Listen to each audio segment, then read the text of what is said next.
Hello everyone, how are you today? It's Friday afternoon here in the UK. My name is Carl and I am one of the tutors here at the TEFL Org. We help people to become TEFL teachers. That's English as a foreign language teacher. So if that's something you're interested in, welcome to this webinar. If you're not interested in it, welcome as well, but probably you should stay if you're really interested in it. I'm one of the tutors, so basically I work on the practical courses here in Northern Ireland and sometimes Ireland. So if you're looking to become a teacher and you sign up for one of our practical weekend courses over here on the Emerald Isle, you might have to spend the weekend with me. This is a live Q&A session. What does that mean? That means I'm going to be talking to you live here on Facebook, LinkedIn, YouTube, and any questions or comments that you type in come up on my screen and I can answer any questions you have. So if you've got any questions about how to become a TEFL teacher, if you're already teaching and you want some questions on some sort of skills teaching, today's focus is going to be listening skills. And I've got a presentation to deliver on that in a minute. Or if you're looking for a job, or if you're just wondering what it is, please put the questions in there and I will answer them. And please say hello. I'm in Belfast, Northern Ireland, as I said. Alan is monitoring the chat. He's over in Scotland. I can see people here from already. Let's have a look. Louise in the UK. Alan's in Phoenix. Well, Alan, you're always here. How are you? Claudia in Columbus. Lawrence in Virginia. Lots of people in America tuning in, which is lovely. Anne in Munich. Maxwell in Ontario. Rebecca in Crete. Gabrielle in New York. Madrid. Catherine. Oh, I can't even keep up with them. Hello, everyone. Right, so let's get going. As I said, the theme of today's webinar is teaching listening skills. I should probably say, while I feel I can talk about them, I've been teaching in many places around the world. I've taught in China, Vietnam, Sri Lanka, Azerbaijan, Kazakhstan, Spain and Italy just before COVID. And I have been working online as a teacher for the last 6 years. So any questions about online teaching as well, I can do. Obviously, I work as a teacher trainer and I also work as an examiner. Lots of things that I use in the field of English as a foreign language. So that was enough about me. Teaching listening skills. So there are 4 main skills in English, in any language basically, which is reading, writing, listening and speaking. They're the 4 main skills. And today I'm going to talk a bit about listening skills. Now, the first thing I would say is why teach listening? It's actually you don't actually sort of see classes necessarily advertised for listening. You sometimes see sort of speaking classes and students really want to improve their speaking. You also see sort of writing classes and people are like, I really want to improve my writing. But you don't tend to, and I think this is a shame, see listening classes advertised or listening, students sort of don't say, I want to improve my listening so much.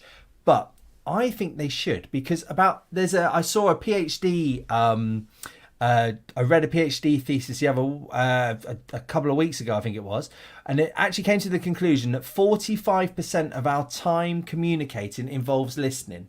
So if you think about it, when you're with your friends, you're not speaking all the time. A lot of the time you're listening. When you're on a webinar, when you're on, or even just watching YouTube, that kind of thing, you might be typing something, but actually listening to something else. So 45% of our time communicating involves listening. 30% tends to be speaking, 16% reading, and 9% only is writing. Now, you'll find that a lot of the time students come up to you and say, I want to improve my writing, I want to improve my speaking. And yes, of course, they want to improve the productive skills more than they want to improve the receptive skills, which I think is a bit of a sad thing, really. And these percentages here, I don't think are really shown in the classrooms. So if you go into a typical language classroom in any language, not necessarily an English as a foreign language classroom, then I think you probably won't hear as much listening skills being taught as should be taught. And if you've got any comments about that, I'm not even pointing right today. If you've got any comments about that, please put that in the chat. I can see Robert think, I think people should listen a lot more, Robert, as well. Jennifer, some of us speak all the time. I have been guilty as charged of that. So please, if you disagree with that, please put it in the chat. Okay, so you are a new teacher, or you've just qualified, or you're already teaching, and you're thinking, okay, I want to do a listening. I want to get a bit more listening into my classes. What to teach? And there's sub skills within listening. Within speaking, there's sub skills. Writing, reading. Within the 4 major skills, there's sub skills. So here's a sum of, not all of, some of the listening sub skills that are generally seen as the most important ones. And the first listening sub skill is to be able to predict. To be able to predict what you're going to hear. Now, that doesn't actually involve anything going into your ears. What does it involve? It involves looking at something and thinking, okay, this is what's going to be in the clip. And for each of these bullet points, I'll go into more detail in a minute. But predicting is seen as one of the listening sub-skills. You might do a prediction lesson. Also, there's the skill of listening for gist or listening for context. That tends to be what they're called, the 2 of them. Okay. Again, I'll go into detail on that in a minute. Listening for signposts, listening for detail. Again, I'll tell you a bit more about those in a minute. And then exam listening skills. These tend to be the main listening sub skills. There are more, and you might get, just off the top of my head, for example, aviation English. You might get a pilot come to you and say, I really want to improve my aviation listening. And that is very different from just generally listening to a YouTube video or a song. It's this particular sub skill. So while these are ones that I'm going to talk about today, they're not necessarily the main ones. And if you put into Google listening sub skills, or you put into whatever search engine you use, you will be able to find even more up there. Okay. And you might find that actually, do you know what? This one really interests me. I'm going to do this in my class. Or you might find you've got a group of students that particularly need this. Okay. And thank you everyone for putting in there about whether you agree or you experienced about the listening percentage. Thank you very much. Now, what I would say is with the sub skills, when you're telling your students about them or you're teaching your students this, try to link them to real world situations. So try and think of a time in your life when you're predicting. Because if, like, for example, if you want to talk about when you're thinking about what to actually listen to, whether it's going to be good or bad, you're predicting in your head what it's going to be about. And that could come from the author, that could come from the title, whatever it might be. You know, try and think, okay, in each of these, what a real world situation, try to show students why you're doing it, because the sub skills are transferable between languages. It's not necessarily an English thing or a Japanese thing or a Spanish thing. They are intertwined in all languages, these sub skills. Okay. So let's talk a bit about, first of all, about predicting. So basically, you think about what you choose to listen to, tends to be predicting. So how do you yourself choose? When you, it's a bit of a cliche, but it is true. We are inundated with choice of what to listen to at the moment. Alan and I, just before we came on air, were talking about podcasts, for example. He's going to see a podcast, a live performance of a podcast next week. When I go onto my Google podcast app, there are hundreds of podcasts. I don't have time to listen to them all.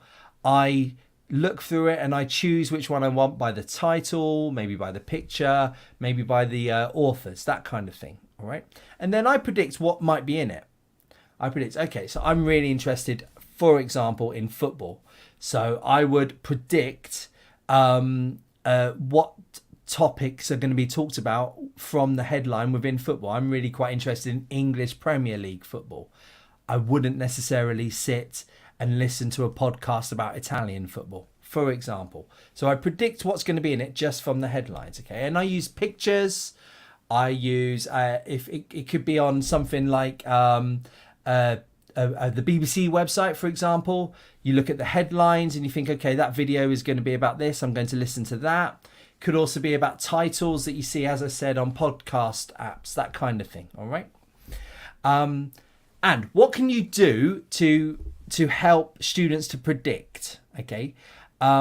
Basically, the way I like to do it is you give students a picture. You put a picture on the board. You might print it out, whatever. It depends on your tech. You might show it on a shared screen if you're doing online. You put a picture up that is linked to a listening that you're going to listen to. Okay, so you would put the picture up and you'd say, work with your partner, work in pairs. What do you think will be in the clip that you're about to see? Something like that. You could also put a headline on there. You could put the title up there, and you get them to talk in pairs. What do you think will be in the clip from the picture or the title that you've put up there?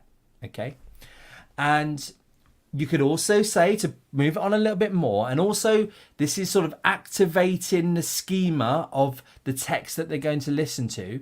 You could also say, what words, what phrases would you expect to hear in a clip about this, or in a clip in a clip connected to this picture, or in a clip connected to this. And I say, okay, I would expect to hear about Manchester United. I would expect to hear about defenders, attackers, this kind of thing. It's opening their mind to the vocabulary that they're going to hear. All right, so it will help them listen, help them predict. Okay.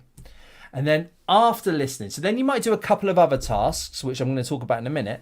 But after listening, you've got to go back and say to them, were your predictions correct? And they will say, oh, actually, no, our predictions were totally wrong. And you say, okay, well, maybe then the picture didn't link correctly to the clip, that kind of thing. Or you've got to be aware that sometimes what you listen to isn't linked well to the picture. Or they might say, yes, our predictions were correct. And you're like, great, fantastic, brilliant. This is helping you to understand, and also in the real world to save you time in what you might be listening to. Okay. Alan, yes, aviation English, absolutely critical. Yeah, air traffic control in English. All around the world, it's all done in English. So something that I have, for example, I was in Azerbaijan teaching helicopter pilots English. Listening, such a key part of it. Okay, thank you.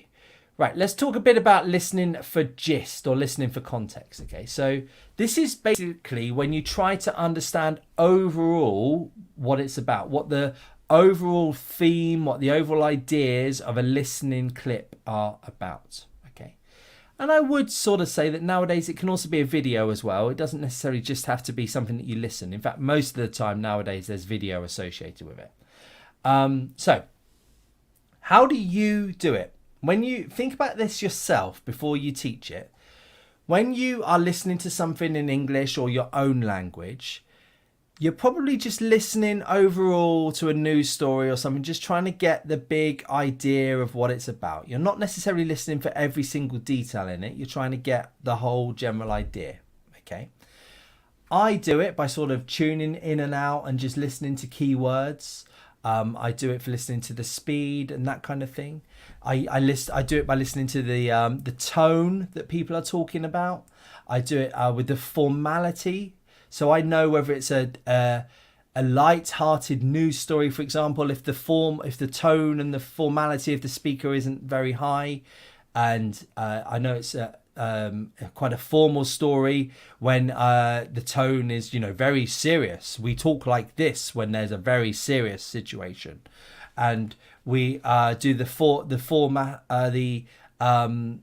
If the vocabulary is quite formal and this kind of thing, I know I've got a more overall idea about what it's about.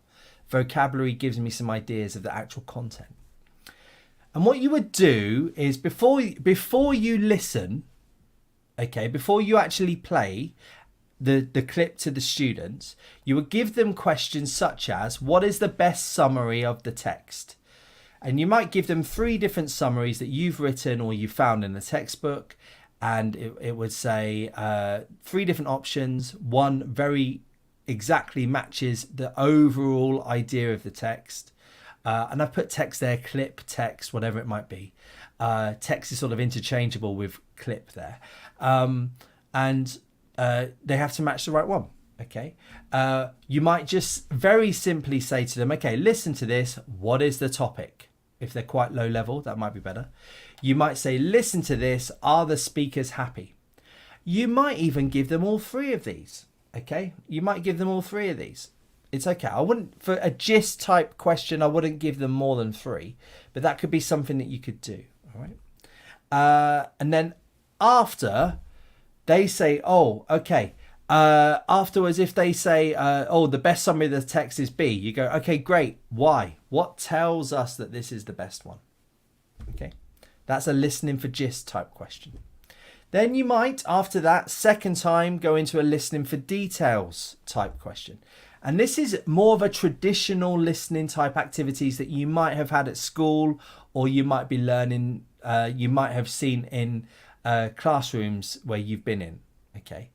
And these are listening for specific words, they're listening for specific numbers, they're listening for specific times. These are some of the things, not all of them, some of the things that you might be listening for as a student. And in a real world situation, when do you do this? You might do it while you're listening to a long radio program and you just want to hear certain bits, and you're listening for when your city comes up and you're listening for that word. It could be when you're listening to station announcements at a train station. It could be when you're just you're working away and you've got something on TV on the background. You're listening for something that comes on and you're sort of, okay, right, now this is what I want to hear. Now I'm going to listen to this very, very carefully. This is the sort of things that listening for details is. Always comes after a gist activity. Never do details before gist, because in the real world situation, we listen overall and then we listen for details. And the type of questions you might ask are something like who, why, when, how many, these sort of type of questions. Who said this, or why did this happen? Why is, you've got to keep it quite a short answer. But when, you're looking for a date, or how many, you're looking for a number, that kind of thing. All right. But you could also in the classroom do something like a fill in the blanks activity. So what you would need to do is take a sentence from the text and use synonyms to change the words. Don't change the meaning, change the words, and then have a blank and the students fill in the blank. This could be a listening for detail type question. Could have true or false type question. So it's a fact. Tottenham are ranked number 1 in the English Premier League. False. Listen, true or false. Okay. That breaks my heart when I say that. It could be something like a matching task where you have some people, some names, for example, on the left-hand side, some places on the right-hand side. They have to listen for the names of the person and where they live, and they match. They draw lines. That kind of thing could be a matching task. Okay. And then these are often used with a tape script afterwards. So once the students have done the activity and you've checked the answers, you might then go, right, now look at the script of the text. Can you highlight the answers? That kind of thing. That's the sort of activity you would do with a listening for details one. Okay. Thank you for staying with us, guys. Please get your questions in. I promise you I'm going to get to our questions. I can see all the comments from Facebook, LinkedIn, YouTube coming in. So please, definitely, any questions, please put them in. We will get to them as soon as I've finished this presentation. Now, the next thing I want to talk about is listening for signposts, or it's often called listening for signal language. Okay, this is a sub-skill again. Now, it tends to be, this activity is aimed at higher levels. So you're looking at sort of B1, maybe high A2 levels. This is the Common European Framework of Reference level. B1 tends to be intermediate. You're looking for this and upwards. Okay. It's very important for English for academic purposes. So if you're going to go work in a university, which there are lots of university jobs out there in the world, and students are going to listen to lectures in engineering in English, or history in English, whatever it might be, they need to know signposting. So it is very important for English for academic purposes. There's also a lot of jobs in the UK over the summer, June, July, August, where you would do EAP jobs. If you know about this kind of thing, very, very useful for doing that. Okay. So what do you do? Very often you listen, you play a talk to students. So I'm talking something like a TED talk, something maybe like a podcast lecture you might find, like a Radio 4 if you're in the UK, BBC lecture, something like this. You listen to a talk and you ask the students to write down any phrases that show movement of topic. So that's sort of when they talk about sort of going firstly, secondly, thirdly, where they move in the topic on. Or, for example, so these are some of the phrases. The lecture's talking. Okay. There are many football teams in London. For example, Chelsea, Tottenham, Arsenal. Oh, okay. Teacher, I heard for example. Write down for example. Okay. Now I'm going to move on to the Italian Football League, where there are teams such. Oh, teacher, I heard moving on. Before he talked England, now he talked Italy. Moving on. And then you go firstly, secondly, conclusion. There's lots and lots of these phrases. Okay. And students write them down. They then compare with each other. Did you get secondly? I got secondly. Did you get thirdly? Yes, I got thirdly. And then what you can get them to do then afterwards is maybe to rearrange them into a good order. You might get them to, or you might give them a list of them and you say, okay, which one do you think would come first? Oh, firstly, definitely, yes. Then thirdly. What about secondly? Oh, yes, secondly before thirdly. And they sort of rearrange them, that kind of thing, put them in order. And then they can then use these in their own presentations if you want to practice, something like that. You can link it with a speaking activity very usefully here. Okay. Good. Thank you for the questions. I'm going to get some, I promise you, in a minute. Then the sort of last major one I want to talk about is exam listening, because you see a lot of classes out there for exam listening. Okay, they'll say, oh, please come and teach IELTS, or come and teach Cambridge or Trinity at our school, this kind of thing. And if you know about exam listening, that's the way forward. So what do exam listening classes, they tend to involve, so right, when a student takes an IELTS exam, or the students take a Trinity exam or a Cambridge listening exam, they don't tend to just only do questions where they listen for details. They tend to do questions where they listen for a bit of gist, and then they'll listen for a bit of detail. They'll do some matching tasks. They'll do some summary tasks, that kind of thing. They'll do lots of different things. Okay. And what you would need to do is not, so you would try and give them examples of listening for gist and listening for details, but also for exam listening classes, you would need to teach them listening class techniques. Basically, what is the technique involved in this exam? Because a lot of exam classes involve technique as well as the actual ability to listen. Okay. And that could be something like you're teaching them what words to underline in a question, the key words that are going to help them to find the answer, the key words that they've got to listen to, what words to underline. Okay. Could be if the exam has a question where they have to write in the missing words, it could be you helping them by saying, okay, is that a noun missing there? Right, good. Do you think it'll be do you think it'll be a number noun, or do you think it will be a country noun? Oh, it'll be a country. Do you think it will be a large number, a small number? Okay, what part of the world do you think the country will be? So trying to get them to guess as they're reading the question a little bit, that helps them open up their mind to listening for that exact answer. So this is predicting missing words. Also, what to do if you don't know the answer. So you're listening. You've got question number 1, perfect. Number 2, perfect. Number 3, perfect. What? Number 4? I missed number 4. Now I've got number 5. Oh no, what about number 4? But now I'm on number 6. You know, giving them techniques about what to do if they don't know the answer, how to keep on listening and listen well. Okay. The final part is to do spelling. Okay, because a big part of exam classes is spelling. If a student has to write down the answer and and somebody has to mark that right or wrong, if they don't have the correct spelling, they might get a big red cross instead of a nice green tick. So you might have to teach them letter combinations in English to do with certain sounds, spelling. Okay, good. Right, simple listening. I'm going to give you now, before I get to the questions, a simple listening lesson. So if somebody was to say, can you do a listening lesson, please? Like the simple structure that you might have in a listening lesson. Okay, so the first kind of thing I do would be to put a picture up on a screen, on a shared thing on Zoom, or a handout, whatever it might be, or a headline.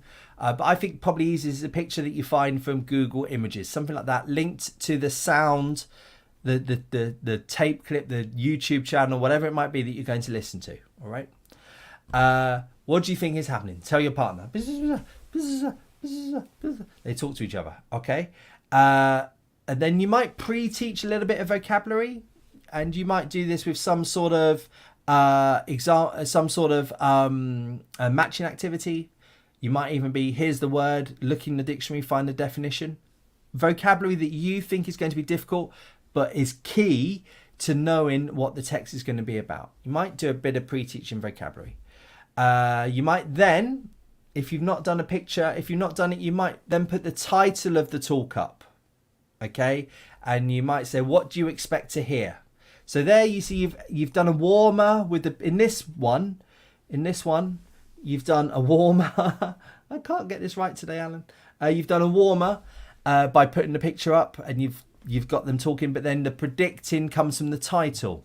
Okay, you might find that you don't need to do this if you've already done this bit up here and you think that's good enough. Okay, but you might do a warmer and then a predicting. What do you expect to hear? Tell your partner. Then you might say sort of a gist type question, as I spoke to before. What's the topic? What's the summary? That kind of thing. Play the track.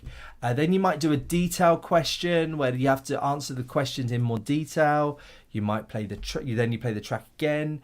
You then might look at the tape script and underline some of the words. Believe me, this could be sort of 30 minutes here, that kind of thing. Play the track, and then you might do some sort of speaking or writing activity where they move it on. So if they were listening to a story, okay, what do you think will happen next? With your partner, in 10 minutes, you will need to act out the next part of the story, or write down what you think will happen in the next story. Or here is an essay question linked to the talk we just did. Write down, you've got 30 minutes to write an essay about this, that kind of thing. All right. So very simple structure to a listening lesson. Okay, I hope that has helped you there. Right, thank you everybody for, if you're still there, I'm very grateful. I hope, please, any questions, please do put them in there. It doesn't have to be just about listening, it can be about anything to do with EFL. Right, let me scroll back up through all the lovely comments. Thank you everybody. Mariam, okay, you experienced it in German because you were good at writing, you were good at speaking, but you had a hard time understanding what was being said. Yeah, exactly. People do underestimate listening. And I've taught in lots of university classes, and you quite often find that students can lift their speaking score up quite a bit, and they can lift their writing score up a bit, but they do struggle with the listening. The other thing to be aware of is that if they're going to go live in the UK or America or Australia, they're going to be listening a lot to different accents, that kind of thing. I'll give you an example. Last week I was on holiday and I was on a ferry, and there were some Chinese students from quite they had bags from quite a high level university here in the UK. And I thought, they're obviously quite clever. They're obviously pretty good students. And I know from my experience that they must have had quite a good level of English to get onto a course to do that in that university. But they got to the counter to order their lunch, and they had everything well prepared, but they just weren't prepared for the questions that came back at them. And they really, really struggled. And I could see that he was ordering something that he didn't really want to order, I think. and he struggled. Okay, so listening really does need to be taught a bit more. Okay.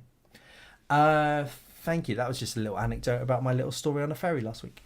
LinkedIn user. What a great name. I might change my name to Facebook user. LinkedIn user. Can you do a classroom management video so that we can actually get the students to pay attention to get the activities done? I guess we can. I think, Alan, we have talked about classroom management before, haven't we? Right. Classroom management. I'll give you a quick little few tips now. It does depend a lot on age. With young students, and that tends to be where you have the most problem. I never really go wrong with a scoring system. So if students aren't paying attention, you deduct points from a scoring system. When they get questions right, they get points, that kind of thing. You'd be so surprised how a bit of peer pressure to win a little game trophy. I almost said that. Don't give out trophies. I guess you could, but it sounds expensive. Just at the end of the day, end of the class, whichever team's got the most points gets to choose the music that's played in the next class or whatever it might be. You'd be surprised how much that gets students to police it themselves. Definitely. With adults, if you've got adults that aren't paying attention, I think it's probably tougher than kids, to be honest, because they don't tend to do well with points. Adults.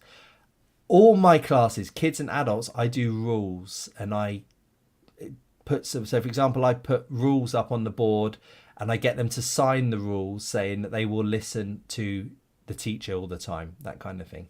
And I get them to sign it. You'd be surprised how much a little contract makes people stay online a little. But yeah, I think we can do something about classroom management in the future. Joe, hello. Telephone listening, interesting. So, believe it or not, telephone listening is still a big thing, and used to be when I started 20 odd years ago, and even way before that. I've spoken to teachers that are a little bit older than me who, sort of taught telephone English in the 80s and 90s and that kind of thing. Right, tips. Yes. So, look, I'm not an expert on this. We do have a module on our website, TEFL.org. If this is something you want to know more about, Joe, about telephone English. So that might be, go on our website, TEFL.org, and there's a special module that you can take in telephone English. It's not my speciality at all. You might be able to tell from the way I'm stalling as I'm talking. Right. I think you've got to give, it depends if they're doing sales or if they're helplines, that kind of thing. I think tone is a big part of it. I think also listening, being able to get them to have a way of politely asking somebody from England, Northern Ireland, Scotland, Wales, Ontario to repeat themselves, that kind of thing is also quite useful. Okay. A lot of telephone listening comes from having a schema, which means, knowing exactly what to ask, and also for the person speaking to know the order of the questions, have that in their mind. Because if you could teach sort of, right, a British person would expect you to ask this, then expect you to ask this, then the things that the student's going to hear on the other side is more organised, and they can predict more what they're going to do. I really felt like that was a terrible answer, Joe. Please, if anybody's got any help for Joe, put that in the chat. But really, Joe, I'm not your man for that. I'm not something I know a lot about. But if you go on our website, tefl.org, we do have a module special for this. Okay. Cupboard of cheese. I'm not going to say anything about that name. Should you use visual aids to help with teaching listening? Yeah, for sure. Why not? Visual aids are a big part. So, for example, if you're listening to a YouTube clip that's sort of 8-9 minutes long, you can pause it every now and again, and you can say, okay, right, forget what you've heard just from looking at this picture. What do you think's going on right now? Because, for a student, picturing what they're seeing is exactly as useful as listening to what they're doing. Okay. And it could also be, once the scene changes, before you listen, you pause it quickly, and you then say, right, with your partner, predict what's going to happen now.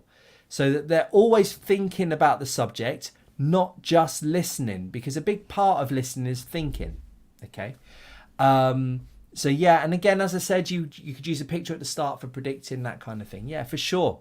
Definitely cupboard of cheese. That is something you can do. Do like a brie, I must admit.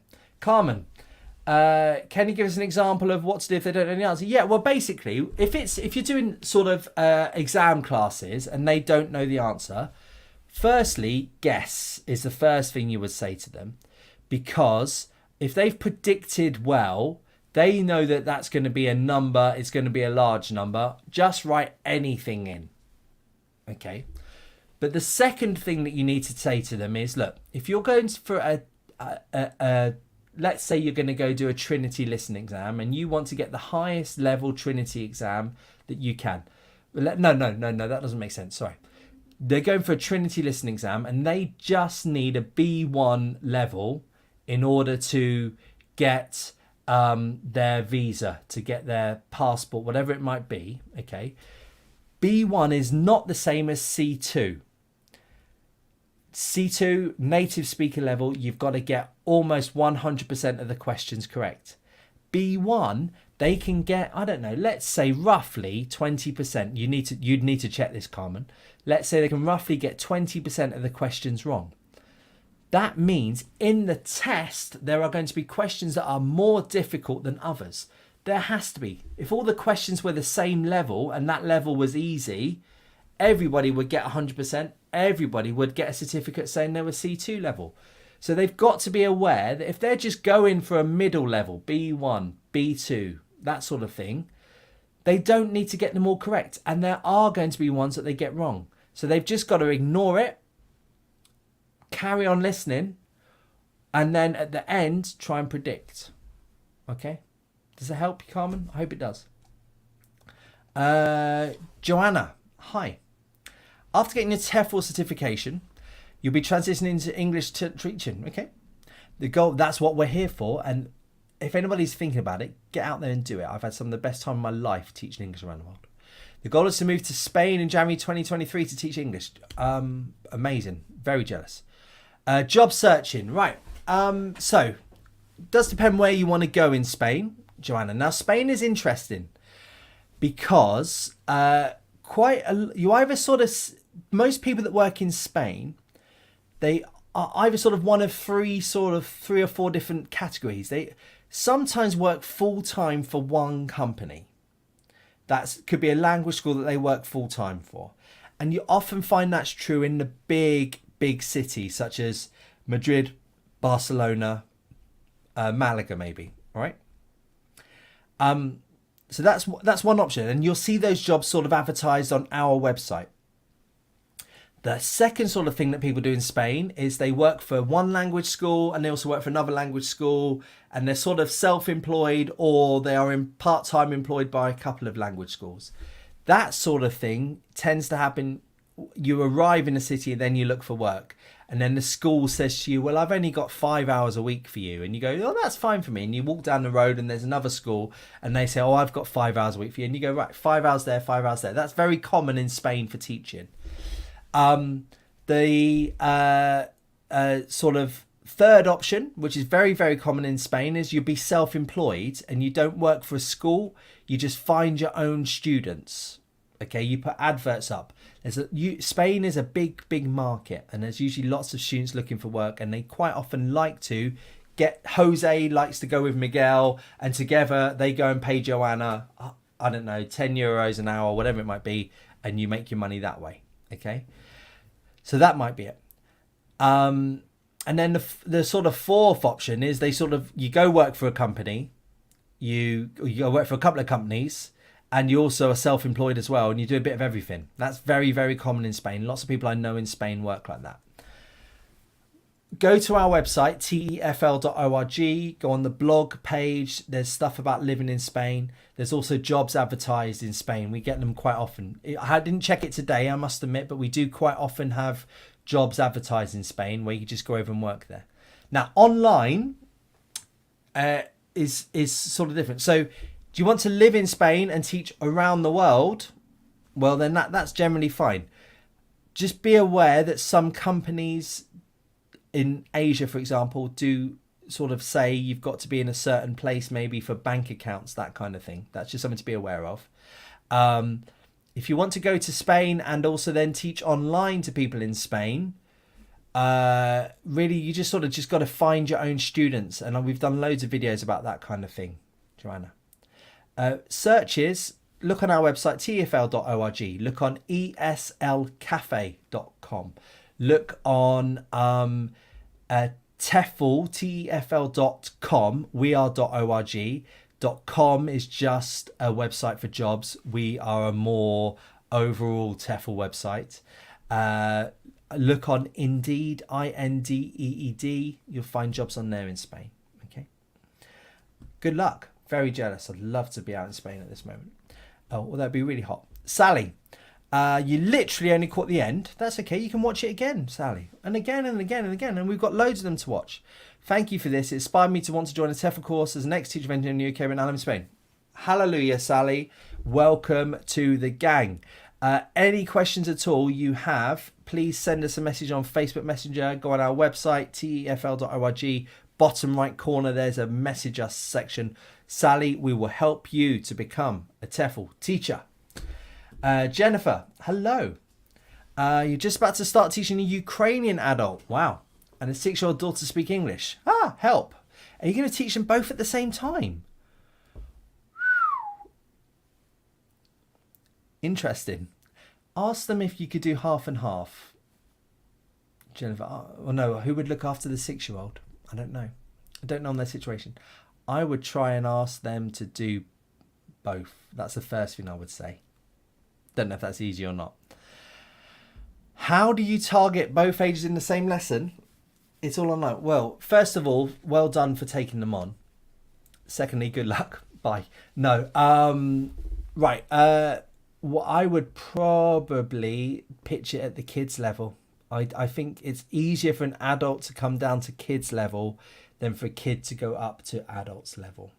So I would even get them doing things like dance, singing, little vocabulary games, that kind of thing. That's a really tough thing, Jennifer. But I would sort of look down that. It does depend on the level as well. If if the kid can speak English better than the adult, that's probably a good thing. That will help you. But if the adult's really good and the 6-year-old is not very good, you're really going to struggle. I would really talk to them about trying to do half and half. And I would also lower your expectations, Jennifer. It's not going to be a big problem if they don't really learn very quickly. But I would look for kids' activities, or I'd look for sort of 10-year-old activities, that kind of thing, and just sort of try and pitch it a little bit higher. Really good luck. Okay. LinkedIn user. I don't know if this is the same one or is it a different one. What is the best way to promote yourself for online lessons, LinkedIn user? So I think we've done videos on this. I have a website where I promote myself. I use Facebook groups. I use Instagram. I don't use something called Toktik, whatever that is. And I don't really use much else apart from Google and Facebook and Instagram. I have dabbled with using Reddit. That did not work overly well, but I do think there's potential in using Reddit, Reddit. So that's the sort of the websites that I would use. I think your marketing just got to be linked, and there's lots of software out there that will help you. The best way to promote yourself is to have a niche. So don't try and be LinkedIn user, the English teacher. Try and be LinkedIn user, the pronunciation specialist for Italian low levels teacher, because you would be surprised in Google how many prospective students are quite specific with their Googling. So they don't tend to type into Google, learn English. What they tend to type into is something like improve my English speaking, or improve my presentation English, or improve my IELTS writing. That's a lot of the data out there, and there's lots of keyword tracking you can do on Google to help you with that thing. The other thing is, if you probably, LinkedIn user, haven't got the marketing budget to go after big websites which are Learn English. Okay, so the narrower the niche, the better. Okay. Jonathan, hi. For a listening test, are you okay with an audio with noise behind in purpose? Just trying to work that out, that question, Jonathan. With noise behind in purpose. I don't understand that. Jonathan, please write the question again.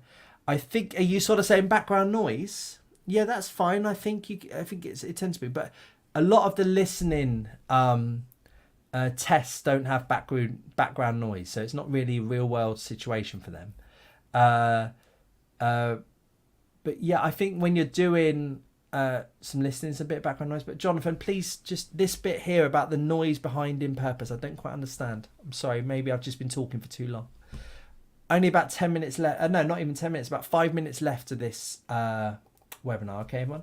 Louise, hi. Is there any way you can get a list of ghost companies?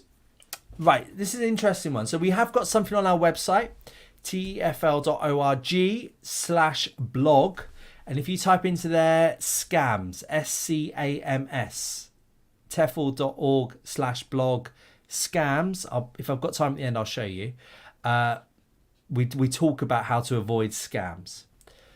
Right. If you see a job and you're like, oh, that job sounds good, but I'm not sure whether they're a good company for, the first thing I would do would be to type into Facebook or to Google the name of that company. Why? Because teachers like complaining. I'm a teacher. I like complaining. And if a teacher has been wronged by a company, they will write somewhere on the interweb saying that they have been wronged. Okay? That's your first thing. Second thing is look very closely at the contract they're giving you. Companies tend to be pretty good. I've never been done over, ever, by a company not paying me or anything like that. There are things out there, but I tend to think they're people that probably just haven't done the research properly.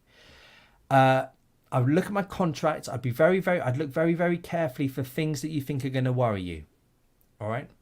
And, before you sign it, if you don't like it, ask them. Look, I don't understand this bit. Can you tell me more about this? Because probably the country you're going to go work in has very different working rules than the country that you're in, Louise. Okay. So that's what I do. What I would say is that TEFL dodgy companies are very, very rare.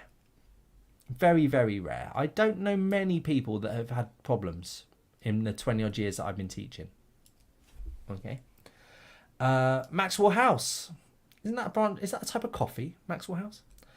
Hello, Maxwell House. You seem to be TEFL certified. It's a great name. I had a dog called Max. It was a brilliant dog. I want to start teaching online, but you have zero teaching experience. What is your advice for absolute rookies? Just general anxious about it. Thank you. Right, Max. First thing I would suggest to you, if you have the time and you've got a little bit more money sitting around, is to do a practical course where you spend, and you can do these online with us. They don't have to be in a physical classroom, but you do a practical course where you spend a weekend with someone like me on Zoom, where you can talk to them through any anxieties that you have. Also, you can do a practice lesson with someone like me, and I'll be able to tell you what was good, what was bad, that kind of thing. You can sort of get your first couple of lessons out.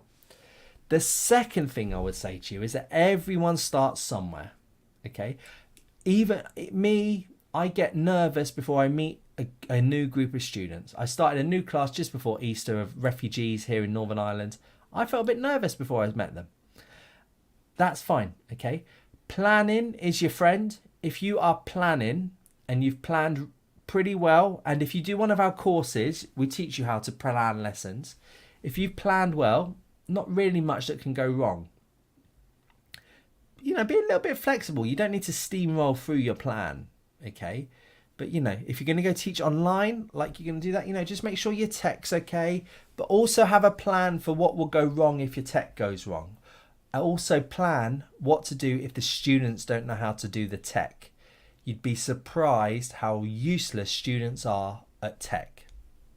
So just plan, Max, and you will be fine. Okay? I promise you, you will be fine. If you make a mistake, just laugh. It's okay. And also, if they ask you questions that you don't know the answer, just say, look, I'm really sorry. That's a great question. But today, the focus of our lesson is the past simple, not the past perfect continuous. In a couple of weeks, we will cover that. And then, stick to your plan. If they're asking you questions out of nowhere, trying to trip you up, just say, I'm sorry, that's not the focus of our lesson today. Just be aware that you've got to brush stuff off. You're going to make a mistake, but it's all going to be fine, Max. Okay? Good luck. Alison, you just finished your TEFL accreditation at Max. There's still plenty of online jobs around. Yeah, there are. Yeah. Look, I'm not going to lie. The peak number of jobs that were advertised online was a couple of years ago now. But there are definitely people who have stopped teaching online in the last 6 months because their real jobs have come back. Okay, they sort of were using online teaching as a stopgap. I personally believe that there's a really good market out there for good quality online teachers that care and aren't just trying to do it to fill a gap in COVID. Okay, I also believe that the world is a lot more open to online teaching than it was before COVID. I taught online 3 or 4 years before COVID happened. Okay, and people were, it'll never catch on, will it? Online teaching is useless. I'll never teach online. I got students through exams. I got repeat business, all that kind of thing. Still do. But I think nowadays people are much more open to learning online, Alison. So if you're patient, there's definitely jobs out there. Okay. Rhonda. Are we out of questions, Alan? No, Rhonda. Canada.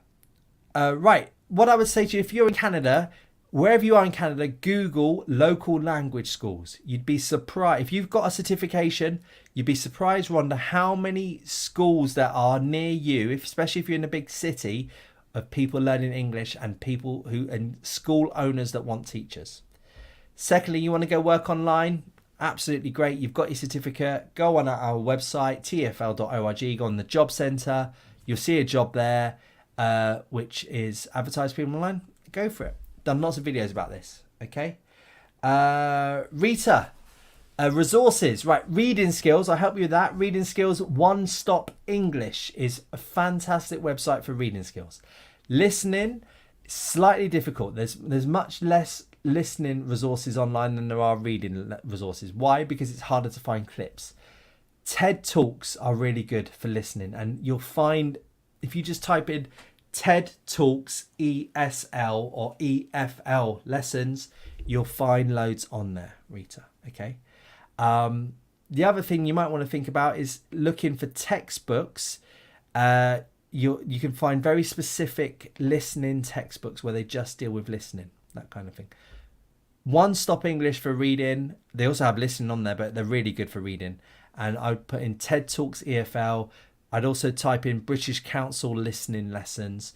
I would also go on our website, tefl.org, where you can buy listening. You can buy lesson packs. Okay. I think that's all the questions.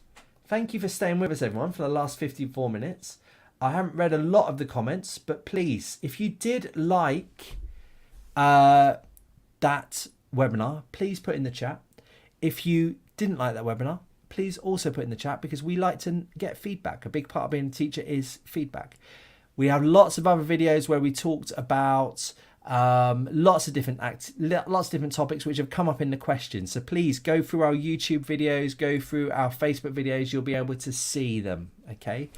Thank you, everyone. Please like the video, or please love the video, or the video, or whatever it is that people do.